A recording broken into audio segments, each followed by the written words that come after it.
Ukraine அதிபர் ஜெலன்ஸ்கியிடம் பேசிய பிரதமர் மோடி இந்தியா எப்போதும் அமைதியின் பக்கம் நிற்பதாக உறுதியளித்தார். உக்ரைன் சென்ற பிரதமர் மோடி அந்நாட்டு அதிபர் மாளிகையில் அதிபர் ஜெலன்ஸ்கியை சந்தித்து பேசினார். 3 மணி நேரம் நீடித்த பேச்சுவார்த்தையில் போர் குறித்தும் இரு நாட்டு தலைவர்கள் நீண்ட நேரம் விவாதித்தனர். அப்போது ஜெலன்ஸ்கியிடம் இந்தியா அமைதி முயற்சிகளை தீவிரமாக திட்டமிட்டுள்ளது என்பதை உலகம் அறியும். எங்கள் அணுகுமுறை மக்களை மையமாக கொண்டது என்பதை நீங்களும் அறிவீர்கள் என பிரதமர் மோடி கூறினார். தொடர்ந்து பேசிய போது, சில மாதத்திற்கு முன்பு அதிபர் புதினை சந்தித்த போது இரு போருக்கான நேரமல்ல என்று கூறியிருந்தேன். இப்போது ரஷ்யாவுக்கு சென்றபோது போர்க்களத்தில் தீர்வு கிடைக்காது என்பதை தெளிவாக எடுத்துரைத்தேன். பேச்சுவார்த்தை ராஜதந்திரம் மூலமாகவே தீர்வு வரும். நேரத்தை வீணடிக்காமல் அந்த திசையை நோக்கி நாம் முன்னேற வேண்டும். இருதரப்பும் பேசி நெருக்கடியில் இருந்து மீள வழிகளை கண்டறிய வேண்டும். அமைதிக்கான அனைத்து முயற்சிகளிலும் இந்தியா தீவிர பங்கு ஏற்க தயாராகவே இருக்கிறது. அமைதிக்கு நான் தனிப்பட்ட முறையில் பங்களிக்க முடிந்தால் நான் அதையும் செய்ய விரும்புகிறேன். ஒரு நண்பராக நான் உங்களுக்கு உறுதியளிக்கிறேன் என ஜெலன்ஸ்கியிடம் பிரதமர் மோடி உறுதியளித்தார்.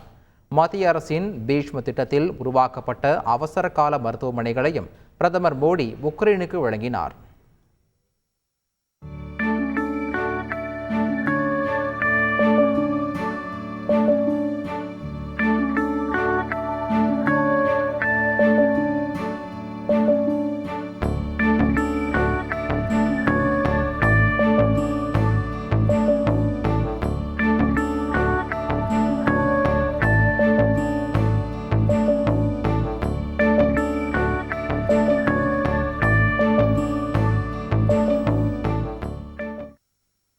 உக்ரைன் அதிபர் ஜெலன்ஸ்கியை இந்தியா வருமாறு பிரதமர் மோடி அழைப்பு விடுத்துள்ளார்.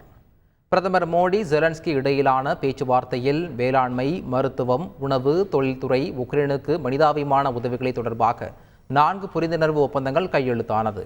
இருவரது சந்திப்பு குறித்து கீவில் பேசிய வெளியுறவுத்துறை அமைச்சர் ஜெய்சங்கர், ஜெலன்ஸ்கியை இந்தியா வருமாறு பிரதமர் மோடி அழைத்ததாகவும் அவர் வசதியை பொறுத்து வருவார் என நம்புவதாகவும் குறிப்பிட்டார். ரஷ்யாவுடன் இந்தியா போட்டிருக்கும் எரிசக்தி வர்த்தக விவகாரத்தில் உக்ரைனிடம் இந்திய நிலைப்பாடு விளக்கப்பட்டதாகவும் தெரிவித்தார். உலகளாவிய அமைதி மாநாட்டில் இந்தியா தொடர்ந்து பங்கு வகிக்க வேண்டும் என்று உக்ரைன் விரும்புகிறது என குறிப்பிட்ட ஜெய்சங்கர், உக்ரைனில் படிக்கும் இந்திய மாணவர்கள் எச்சரிக்கையோடு இருக்க வலியுறுத்தியதோடு உக்ரைனில் விரைவில் இயல்பு நிலை திரும்பும் என நம்புவதாகவும் தெரிவித்தார்.